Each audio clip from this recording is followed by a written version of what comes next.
Yeah. Colonel, 32.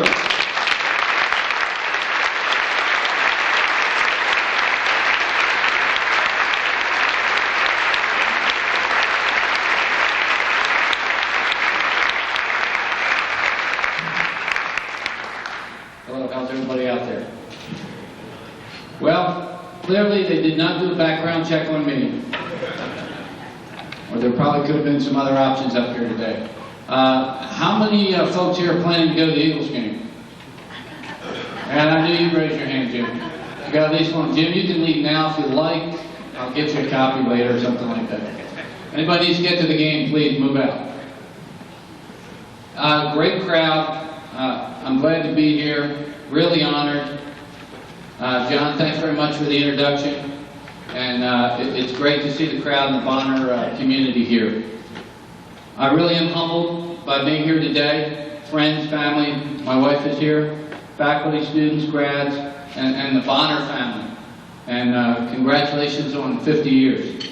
As you see up here, as you recap 50 years, there's a lot of things you could say. There's a lot of things you could comment on. I think the intent would be to keep it short, focused, and I'm not going to ad-lib on recollections too much, but I will say that what you experience when you come through life, when you go through institutions of education, and that's what Bonner is in so many ways, obviously, you pick up a lot. It may not seem relevant at the time, but in a military sense, when we deploy, we have these green canvas bags. They call them kit bags.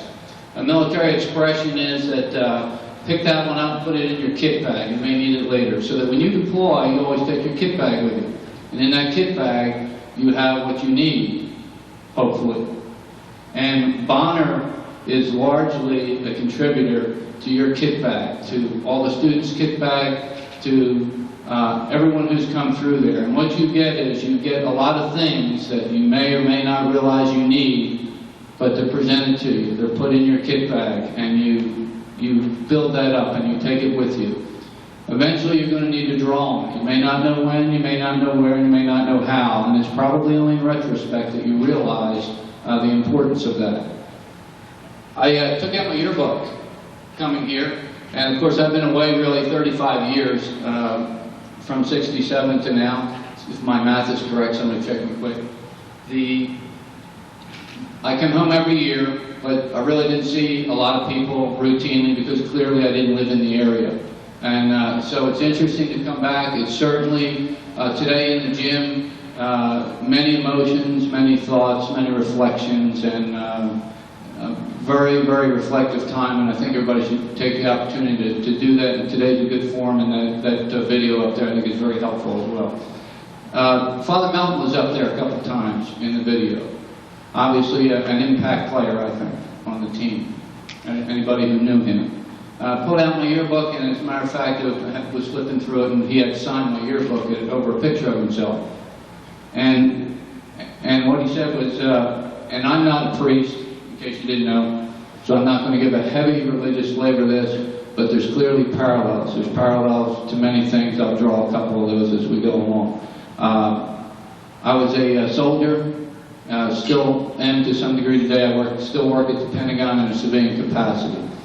Was there on 9/11, and that's a striking time too in our history, and I'll leave it at that. It says, "Walk with God, Tom." That's what your Father M.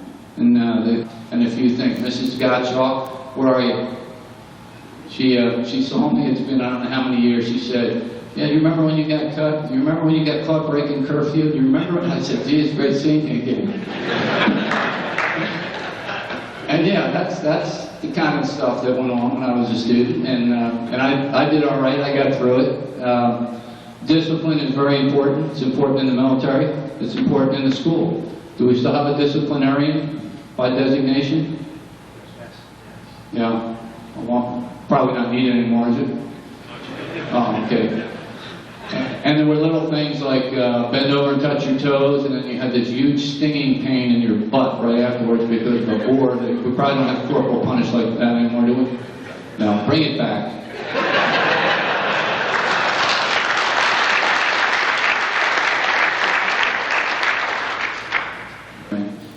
saw the symbol up there, integrity, loyalty.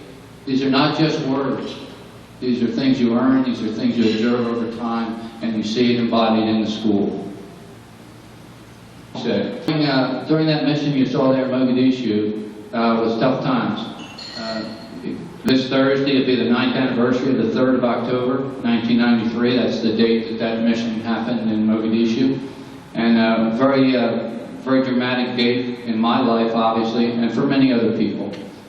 I was a member I was commander of the helicopter unit. They were my Black Hawks who were shot down. The good news is, the glass is half full, not half empty. The good news is I had 5 Black Hawks shot down that day. The bad news was 2 of them crashed in the city. The other 3 made it back, one to the port on the coast, the other 2 to the airfield, and never to fly again. But it wasn't as bad as it could have been. The soldiers were tremendous. And the people you have in your military today are tremendous. I'll just give you that as an aside. And I'll close with a comment about that in just a second. A lot of folks in this room, you know, when I graduated from high school, you had 2 choices. It was go to college or go to Vietnam. And there's a plaque out in front of the high school that's got a number of names on it.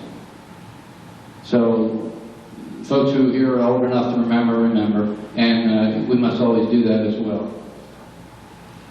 This poem was written shortly after the 3rd of October on this mission here in Mogadishu. How many people have ever seen the movie? Interesting. Okay. That movie was pretty accurate. There's a lot of Hollywood in there, but overall you got the essence of it. You came away. Hollywood makes money and movies for entertainment. When I get on that movie set, spent 5 months in Morocco. About a week after I retired, I told my wife, "What do you think about this?" She said, "Well, you have to do it. You have to do it for the memory of the guys and their families to try to get it right." They had all the rights to make the movie. They're going to make the movie. Hollywood makes terrible war movies, generally speaking. They don't capture the essence of leadership, of the soldier, of the sacrifices. They do what catches people's attention. They said, hey, I'd say, "That's not right, this isn't correct." They said, "Wait a minute there, Colonel, you don't understand. We're not over here making a movie for the History Channel, a documentary. We're over here making a movie for Hollywood. It's about entertainment. We got to get butts and seats in the theaters. We know how to make movies. That's our profession.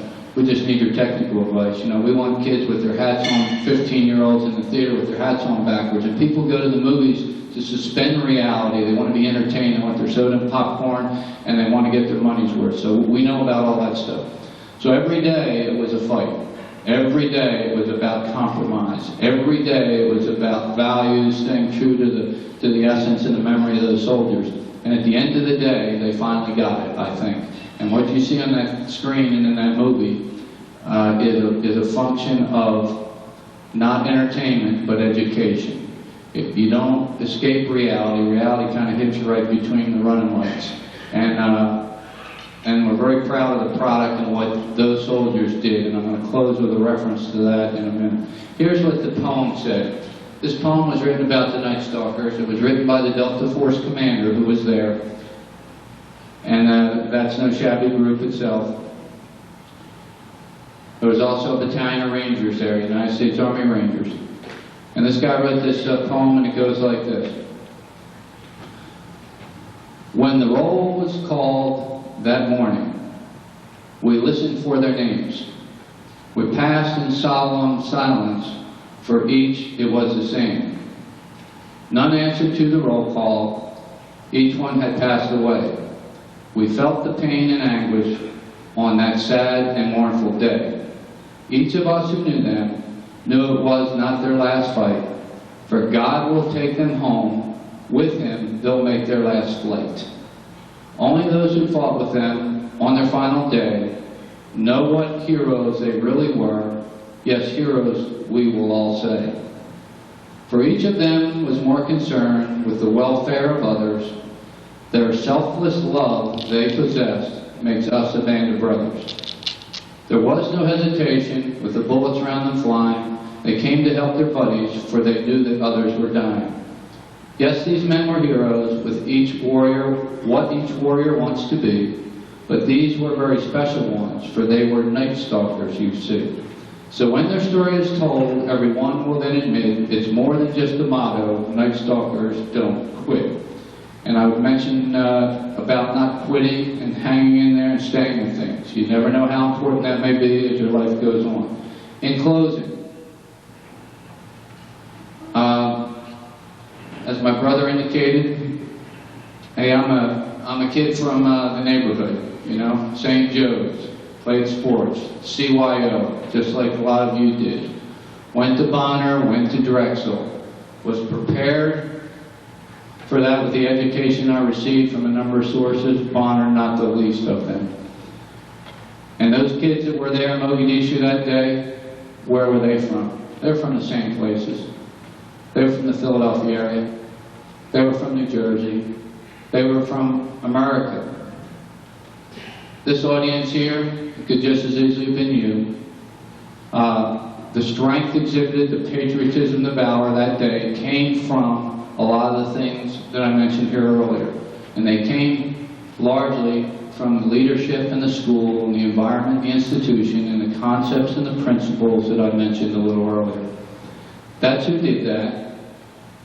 It may not have been from Bonner, but the same Bonner kids, motivated by the same things, expecting and demanding the same things.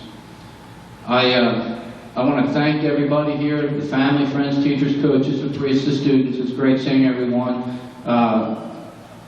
Thanks for your dedication, your duty, the honor that you exhibit, and the patriotism to your country.